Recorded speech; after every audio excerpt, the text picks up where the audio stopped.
Hi there, it's Nitty Knotty Hand-Dyed Yarn, and today we will be starting off teaching you the basics of crochet. So the first things you'll need is yarn. There's lots of different yarns. This is one of my hand-dyed yarns, and it is a chunky yarn. It has approximately 109 yards per ball. This is a nice commercially available acrylic yarn, and you can see it'll tell you 335 yards. It is a weight 3, so sometimes you'll see the weight in numbers. Sometimes you'll see it written in words like chunky, worsted, fingering weight. A lot of times you might see it with both. There are charts on the internet you can Google if you want that will show you one-to-one, you know, that a 4 is worsted, so on and so forth. But on a lot of commercially available yarns, the label will give you a suggested crochet hook size. So you can start with that and see where you go. If your tension is very tight, you may want to go up a crochet size to get the right fabric, or to get the fabric when you're done to look how you want it to, or how it looks in the pattern.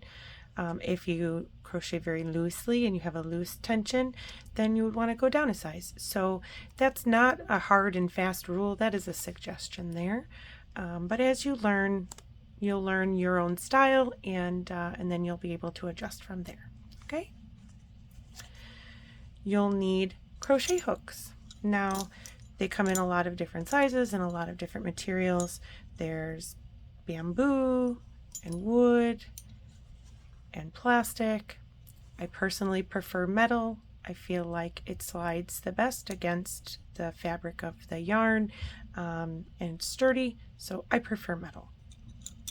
But you can use whichever ones you like. You'll need scissors, and you'll need likely a stitch marker or a few stitch markers. Now, there are different kinds of stitch markers. Some of them, like these, are solid circles. They don't open at all anywhere on the marker. You would not want to use these for crochet, or you'll never be able to get them off your project.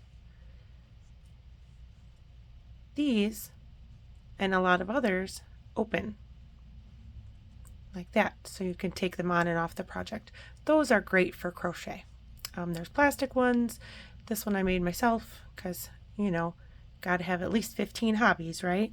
So I like this kind that has the little hinge, but you can also get very inexpensive plastic or rubber ones from your local craft store.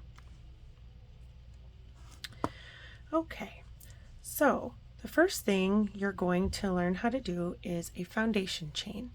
Now, in your pattern, if you have a pattern, it will tell you how many stitches to chain. Doing a foundation chain, you start with basically a slip knot. So if you've never made a slip knot, I like to wrap it around my hand like that, and then tuck one side in, but don't slide the end through, just pull it tight like that. Okay, but it's basically a slip knot, that's all. So we do that again, wrap it around, tuck one end through, hold both sides, and pull it taut. Then you'll put your crochet hook into that loop, and you should be able to slide that knot up, there we go, up to your hook. Now you don't want it super tight, because then you won't be able to work in your loops. You want to give yourself a little bit of wiggle room, okay? Not a ton, but a little bit. And then you're going to hold the yarn in your left hand, or if you're left-handed, you can hold it in your right hand. And I like to hold my yarn like this, because then I can use these 3 fingers to control my tension. I can make it really tight or really loose. And then I can use my index finger to control the direction the yarn's going in. Okay. Now to do your chain, you're going to go from left to right underneath the yarn. And then I kind of turn my hook so that the end of the hook grabs that yarn, and then you pull it right through, and now you have another one loop on your hook. Go under the yarn, turn the hook to grab the yarn, pull it through. Now we have, so that's 2 stitches. We have made 2 chains. And then you keep doing that. I like to hold the project here, the chain, with my middle finger just to keep it steady as I'm going, because you'll find if you just keep chaining without steadying it, everything gets a little wobbly and then your stitches will be very uneven. And that doesn't seem like it would be important, but if you want it to have a nice clean even look when you're done, it is. You'll be able to see that. So we just do our stitches here. Okay, when you've reached the right number of chains, you can stop and look at your work here. Okay, so you have, on the top side will look like a bunch of V's. If you flip it over, you have horizontal bumps.